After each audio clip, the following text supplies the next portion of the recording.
Deməli, qızların bildiyi, oğlanların bilmədiyi şeylər. Yaxşı, bəs mən hardan bilirsən?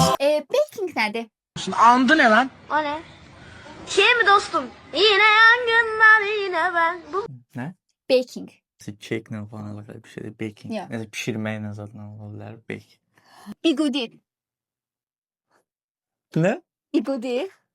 Bigudi. Nəsə belə BBC, nəsə belə bir qısadılmış söz var. Bigudi. Trip sayt satdı. Olan gibi trip olabilir. Concealer. Concealer silirsən, üzvü şey üstünə vursan, üzvü silirsən. Wow, üzü silirsən. Balyaj. Ne bileyim abi. Laminasiya. Laminasiya. Qaşla əlaqəli şeydir. Qaşı düzəldmə, belə bölgə yuxarı eləmə. Düzdür? Axır ki, bir Primer nədir? Nə? Primer. Prime da, yəni belə Wow. wow. Prime. Məsələn, Prime Ronaldo var, Prime Icardi var, məsələn.